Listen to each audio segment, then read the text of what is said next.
One verse, one challenge, 1400 years of history, and still the world is silent. ഇന്നും ജീവിച്ചിരിക്കുന്ന പടച്ചോന്റെ ഒരു everlasting challenge ഉണ്ട് ഖുർആനിൽ, സൂറത്തുൽ ബഖറ വേഴ്സ് നമ്പർ 23. ഈ ചാലഞ്ചിന് മുമ്പിൽ നമ്മുടെ ലോകം ഇപ്പോഴും എൻറ്റയർലി സൈലന്റ് ആണ്. വൈൻ കുന്തും ഫി റൈബിൻ മിമ്മാ നസ്സൽനാ അലാ അബ്ദിന, നമ്മുടെ പ്രവാചകന്റെ മേലിൽ നാം ഇറക്കിയിട്ടുള്ള ഖുർആനിന്റെ വിഷയത്തിൽ നിങ്ങൾക്ക് സംശയമുണ്ടെങ്കിൽ ഫഅ്തു ബി സൂറത്തിൻ മിൻ മിസ്ലി, അറ്റ്ലീസ്റ്റ് അതേപോലത്തെ ഒരു സൂറത്തെങ്കിലും നിങ്ങൾ കൊണ്ടുപോവാ.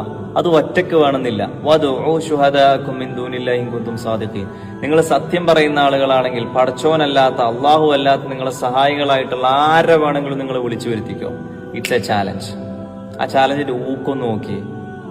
ലോകം ഞെട്ടിച്ച ഒരുപാട് പോയറ്റ്സ്, സാഹിത്യകാരന്മാർ, അഡ്വാൻസ്ഡ് ആയിട്ടുള്ള ടെക്നോളജീസ് ഒക്കെ നമ്മൾ മീറ്റ് ചെയ്തു.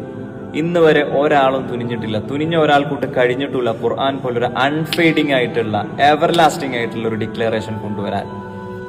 ഖുർആൻ പോലെ എന്ന് പറയുമ്പോൾ അതിന്റെ അക്ഷരങ്ങളുടെ ക്വാണ്ടിറ്റിയോ വാക്കുകളുടെ ക്വാണ്ടിറ്റിയോ ഒന്നുമല്ല നമ്മുടെ വിഷയം, മറിച്ച് അതിന്റെ ക്വാളിറ്റിയാണ്, അതിന്റെ പവർ, പോപ്പുലാരിറ്റി, മോസ്റ്റ്ലി ആ ഖുർആൻ ഉണ്ടാക്കിയിട്ടുള്ള ഇമ്പാക്ട്. കാരണം ഇന്നത്തെ വേൾഡ് പോപ്പുലേഷനിൽ ഏറ്റവും വലിയ കമ്മ്യൂണിറ്റി എന്ന് പറയുന്നത് ക്രിസ്ത്യാനിറ്റിയാണ്, മുസ്ലിംസ് അല്ല.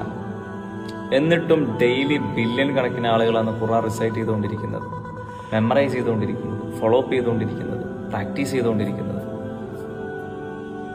ഖിയാമത്ത് നാൾ വരെ ഒരു സംവിധാനത്തെ കൊണ്ടും ഈ വെല്ലുവിളി ഏറ്റെടുക്കാൻ പറ്റൂല എന്ന് ഉറപ്പുള്ളതുകൊണ്ടായിരിക്കില്ല പഠിച്ചോൻ ഈ ജാതി ചാലഞ്ചൊക്കെ ഖുർആനിൽ വെക്കുന്നത്. നമ്മൾ ചിന്തിച്ചു നോക്കിയേ.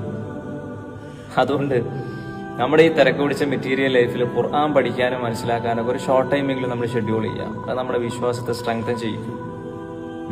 ഇൻഷാ അല്ലാഹ് വഫഖന അല്ലാഹു ബിത്തൗഫീഖ്.